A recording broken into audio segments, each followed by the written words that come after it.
Ben écoute, on va commencer maintenant notre survol de la section sud de l'association nationale. On va y aller avec l'équipe qui a terminé au dernier rang.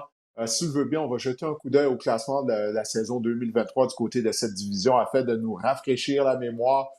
Souviens-toi, c'est comme si personne voulait terminer en première position. Là. Ça s'est joué Mhm. entre les Buccaneers, les Saints et les Falcons. Et finalement, ben, Tampa Bay a accédé aux éliminatoires avec une fiche identique que celle des Saints, 9 victoires et 8 défaites. Et les Panthers, eux, se sont mérités le tout premier choix du repêchage. Ah non, c'est vrai. On a complété une transaction l'année d'avant avec les Bears de Chicago. On avait donné notre choix de première ronde. On a fini avec une fiche de 2-15, la pire formation de la NFL. On n'avait pas de choix de première ronde. On a tout misé. On a mis tous nos jetons au milieu de la table pour Bryce Young. Eh, savais-tu, Didier, que les Panthers ont été la première équipe, attends, je l'ai noté pour bien sûr de qu'est-ce que je le dis correctement, la première équipe à échanger son choix de première ronde et est devenu le premier choix au total l'année suivante depuis les 49ers en 1979. Puis en 1980, ça a été les débuts d'un corps recru qui s'appelait Joe Montana avec un nouvel entraîneur, Bill Walsh. Je dis ça, je dis rien, mais est-ce que les Panthers de la Caroline avec Dave Canales et Bryce Young à sa deuxième année pourraient entrer dans la légende comme les Niners des années 80? Je pense pas, non. Non, non, ben écoute, Joe Montana, premièrement, il avait été un choix de troisième ronde. Il n'avait pas été le tout premier choix du repêchage. Ouais. Joe Montana, mais tout comme Bryce Young, on disait que Joe Montana n'était pas assez imposant physiquement. Et puis, bon, on connaît la suite, hein, 4 bagues du Super Bowl pour Joe Montana.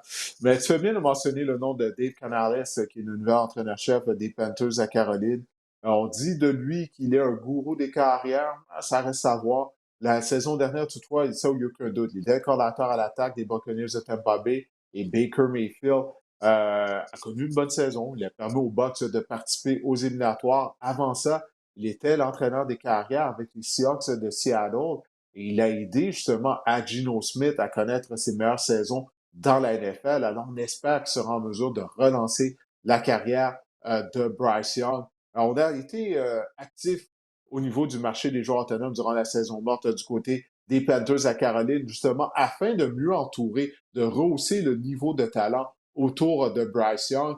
On a notamment complété une transaction avec les Steelers de Pittsburgh pour amener le receveur de passe Deontay Johnson en Caroline. Et aussi, on a mis sous contrat 2 gardes, Robert Hunt, ancien des Dolphins de Miami, et Damien Lewis. Puis ça, c'est important, Marc-André, parce que Young ne mesure que 5 pieds 9 pouces et il doit avoir une bonne protection au centre de la ligne à l'attaque pour lui permettre de voir, pour pas que les joueurs de ligne à attaque se fassent reculer dans son visage, qu'ils soient en mesure de voir les receveurs de passe, mais même à 5 pieds 9 pouces, hein, de voir par-dessus des joueurs de ligne à attaque qui mesurent 6 pieds 4, 6 pieds 5 pouces. Ça, c'est pas évident, là, même si ils se font pas reculer. C'est vraiment deux acquisitions clés du côté des Panthers, selon moi, celle de Robert Hunt et de Damien Lewis, parce qu'on avait vraiment une ligne à l'attaque épouvantable l'année passée, mais épouvantable. On a accordé. Mm. Bryce Young a été victime de 62 sacs du corps la saison dernière. Oui, il n'a pas été bon, Bryce Young. Oui, il a terminé dernier pour les verges par passe tentée. Il a été dernier pour la cote d'efficacité dans la NFL également, mais il n'avait aucun soutien de sa ligne à l'attaque. Donc, on a vraiment mis l'accent là-dessus, puis je pense que c'est une bonne idée. Puis on a également cherché à l'entourer. On a vu, on a repêché Xavier Leggett, le receveur de passe.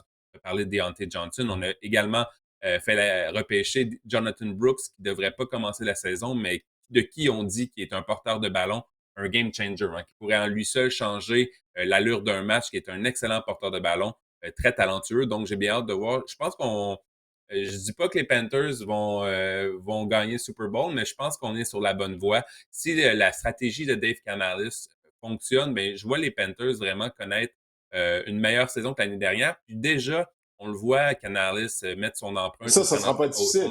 2 victoires. son, em- ouais, son empreinte au camp d'entraînement. Il a conseillé à Bryce Young de décocher ses passes plus rapidement.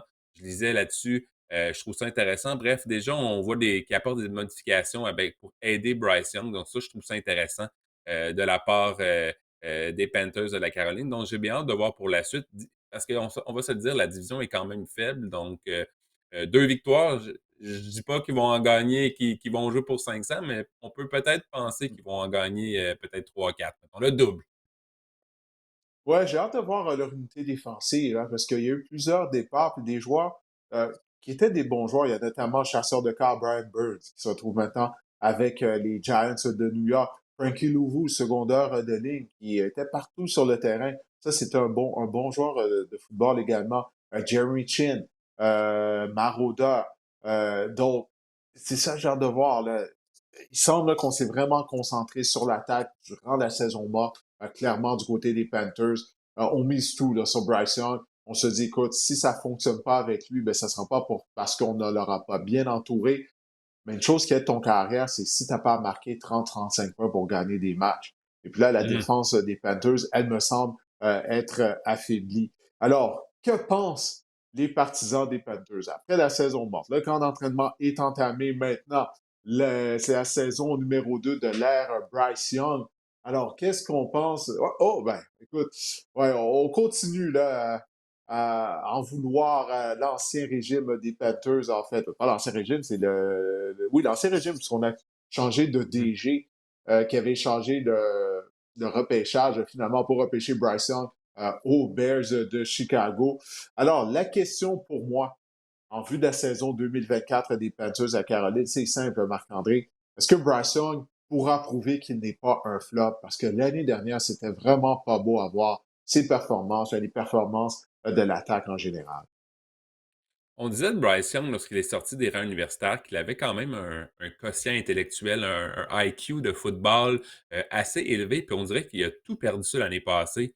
Ses décisions étaient mauvaises. Je sais pas qu'est-ce qui clochait dans son cas? Puis après ça, veux pas, ça fait boule de neige. Quand tu prends la mauvaise décision, ben, la confiance est affectée. Puis par la suite, ben, tu connais une saison dans le genre que Bryce Young a connu l'année dernière. Donc, j'ai bien hâte de voir ce que Dave Canales va pouvoir ressusciter Bryce Young, comme il l'a fait avec Geno Smith, puis Baker Mayfield. Et savais-tu, Didier, que lors de 19 des 20 dernières saisons dans la NFL, il y a au moins une équipe qui est passé de la dernière à la première place dans sa division la saison suivante. Est-ce que c'est les Panthers cette année? Selon moi, non. Mais je veux juste te dire que ça arrive plus souvent qu'on le pense. Oui, écoute, j'aurais le goût de dire non, absolument non, qu'ils ont aucune chance, mais souviens-toi, par date l'année dernière, on pensait pas grand-chose des Texans du Sud. En fait, les Texans, c'est un peu comme les Ouais. Panthers. Et puis, ils ont terminé au premier rang de la section sud de l'américaine. Alors, dans la NFL, il y a des revirements qui se font rapidement. Il y a toujours des équipes qui connaissent de bonnes saisons, puis on les voit pas venir. Est-ce que ça pourrait être les Panthers? Personnellement, je ne crois pas, mais rien n'est impossible du côté de la NFL. Puis ça nous permet justement de faire le pont avec plus ou moins combien de victoires pour les Panthers de la Caroline en vue de la saison 2024. Là, le fameux over-under. Tu le vois, la barre n'est pas très haute. Hein? On disait tout à l'heure seulement Ouf. 2 victoires pour la Caroline. Alors, 5 victoires et demie, plus ou moins pour Bryce Young et les Panthers en 2024. Je disais tantôt que je les voyais doubler leur total de victoires de l'année passée. Donc, 5,5, je vais dire moins. Ils vont se rendre à 4.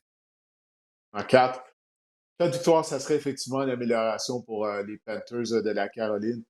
Juste faire différent, toi, je vais y aller avec 5 victoires, mais moins que 5 et demi pour la Ouais. Caroline. Et puis, on le voit à l'écran, depuis leur arrivée dans la NFL en 1995, tu verras qu'il y avait eu 2 équipes d'expansion cette année-là, les Panthers et les Jaguars de Jacksonville.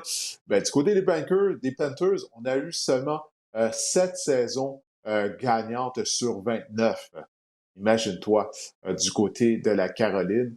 Alors, je pense pas qu'on va avoir une 8e saison gagnante, une 8e saison avec une fiche au-dessus de 500 en 2024. Du côté de la Caroline, il y a eux et les Patriots d'Angleterre, je crois, qui sont favoris afin de terminer avec la pire fiche de la NFL et d'avoir le premier choix du repêchage en 2025.